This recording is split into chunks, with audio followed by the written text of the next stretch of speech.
মানুষের আসলে একটা অভ্যস্ততা হয়ে গেছে। চটের ব্যাগে একটু রক্ত লাগতো, আমাদের বাপ-দাদারা মাইন্ড করতো না, কিন্তু আমরা পলিথিনে রক্ত লাগে না, ওইটাই আমাদের কাছে মনে হচ্ছে পরিচ্ছন্নতা।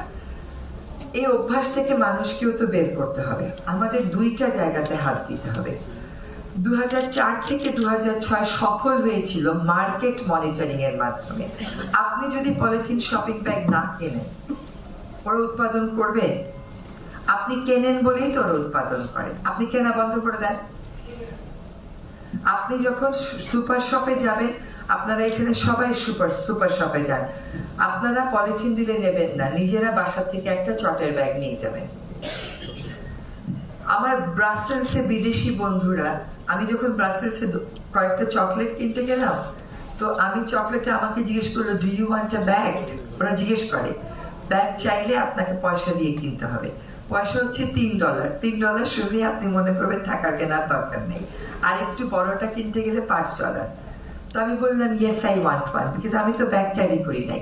সাথে সাথে আমার পাশের থেকে আমার বন্ধু বললো, no we don't need a bag, বলে ওর ব্যাগের থেকে একটা ব্যাগ বের করলো, তার মধ্যে আমার সব চকলেট পড়লো। এটা খুব কঠিন কাজ।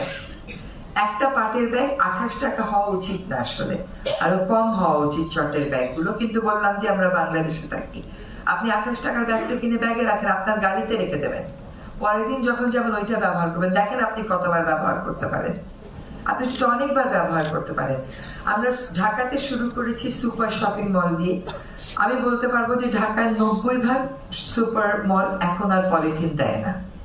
একটা সুপার মল আছে, সে বারবার খালি বলবে সেপ্টেম্বরে পারবো না, ডিসেম্বরে পারবো না, মার্চে। সে সব পারে, সে কাউকে একটা অর্ডার দিয়ে ব্যাগ বানাইতে পারে না, কারণ সে যেগুলো কিনে ফেলছে ওইগুলো শেষ না হওয়া পর্যন্ত সেই এই যুক্তি বারবার আমাদেরকে দিতেই থাকবে। এটা হবে না। সুপার শপিং মল দিয়ে শুরু করে, সেখানে আমরা যেটা করেছি, স্কুল কলেজের শিক্ষার্থীদেরকে একটা ট্রেনিং দিয়েছি। তারা সুপার শপিং মলে একটা টেবিল নিয়ে বসে থাকতো, এবং সুপার শপিং মলগুলো কিন্তু সফলদিত হয়ে এগিয়ে এসেছিল যে তারা এটা করবে। এখন কাঁচা বাজারগুলোতে, এখন তো দ্রোহ এবং বিদ্রোহের যুগে মনে হয় আমরা প্রবেশ করেছি। কিছু বললেই বিদ্রোহ, কিছু বললেই দ্রোহ। কাঁচা বাজারগুলোতেও ক্রমাগত আমরা যাচ্ছি, এবং যে বলছি যে এইবার আমরা সতর্ক করে দিলাম, ওখানে আমরা 3টা ব্যাগ হাতে নিয়ে যাই। একটা হচ্ছে কাগজের ব্যাগ, যার ভিতরে মোমের প্রলেপ দেওয়া থাকে, মাছগুলো কেটে ওই প্রলেপের ব্যাগে দিয়ে দেয়। আরেকটা হচ্ছে কাপড়ের ব্যাগ, আরেকটা হচ্ছে চটের ব্যাগ। এই 3টা ব্যাগ নিয়ে আমরা যাচ্ছি এবং দেখাচ্ছি যে এই 3টা কি আপনারা রাখবেন। এগুলো কিন্তু দেখানো আমাদের শেষ, এবার আমরা কড়া রাস্তায় যাব।